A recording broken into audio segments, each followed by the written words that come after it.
this is Ava from Crave to Live, and this is my first video. And for those that know me, I just wanted to tell you that this is how we keep it real. So when you have children and family and you have to cook, you gotta wing it. And sometimes it means wearing the glasses from the 3D movies that your kids brought home from the day before. And it means that there's mess all around. And your hair isn't done, and you don't have the perfect makeup. But that's okay, because the food's gonna be good. So today I'm gonna show you how to make mushroom chicken.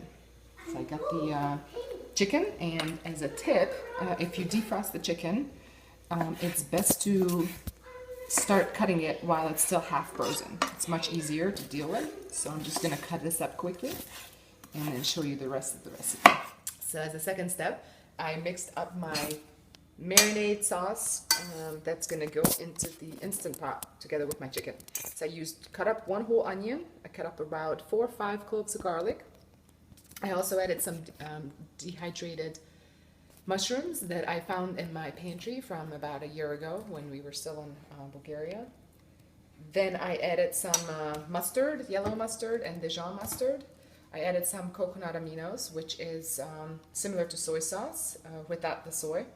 Some Worcestershire sauce, pepper, thyme, sea salt, and some brown rice miso, just for the soy taste.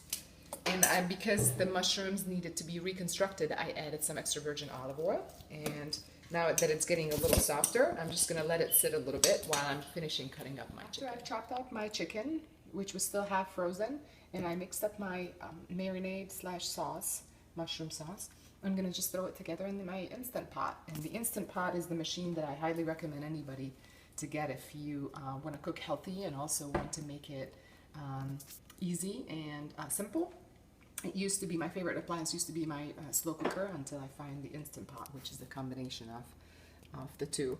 So it's really simple. I turn it on saute, and then I use some coconut oil, or you can use some lard or bacon grease if it's from an organic pasture-raised animal. And I use a good 2 tablespoons.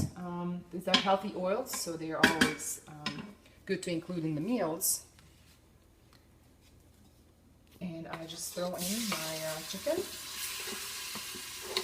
and just give it a good stir, about 2-3 minutes. In this recipe, again, if you know me, have followed me, you know I don't really follow recipes anymore. So that's my challenge, to write these up. I kind of improvise. So this recipe, in quote marks, can be made using pork, beef, chicken, a combination of all of this, and it will still turn out good. And again, if you know me, I also don't like to really wait the entire time that it takes to completely saute things or any of that. So and that's the nice thing about the Instant Pot, that you don't have to. So at this point, I'm just going to add this nice mushroom, garlic, mustard, Worcestershire sauce, miso, coconut amino, little mix here that I have. And I am not going to add any other liquid besides the half cup of olive oil that I used to reconstruct the mushrooms, because as it all cooks in the pressure cooker, the chicken is going to release some moisture. So I'm just going to give it a nice good stir, and right after that, I'm just going to close it up. And set my pressure cooker to meat stew, and I like to keep it on high pressure, but I really reduce it to just about 7-8 minutes is enough for this meal. Let's keep it on 8, and I seal it to make sure that it functions as a pressure cooker as opposed to a slow cooker. And there we go. We're gonna wait 8 minutes, and I'll show you what comes out. And while I'm cooking in my Instant Pot my mushroom chicken, my almost 7-year-old son is doing the dishes. It's never too early to start having them help in the kitchen, because that's how they learn more about how home-cooked meals are so much better for them. So my son is doing the dishes, and I am making some sides. to go with this mushroom chicken. And since I'm expecting that this is going to have some sauce that comes out from the chicken and it will be nice and gravy-ish, so I want it to have a side that is drier. So I am making some jasmine rice on the stovetop, and I'm using some chicken broth as the liquid, because chicken broth has very good properties to heal the gut. And then I'm also making some honey cinnamon carrots, and I'm just steaming some carrots on some water, and when it's done, when it's nice and soft, I'm going to just put it all in a bowl and add a little bit of honey and sprinkle with a little bit of cinnamon, add some butter to melt, and there you go. You got a nice side dish that's simple to make and very healthy. And my chicken's ready, so I'm going to turn off my pressure cooker. And there are two ways to do this. If you have time, you can just let it depressurize on its own, which would take about 10-15 minutes, which I don't have the time right now, so I'm just going to turn this seal to venting and allow the pressure cooker to depressurize. Now that my pressure cooker is depressurized, I can safely remove the lid and see what's inside. As you can see, as we talked about, there's some nice sauce.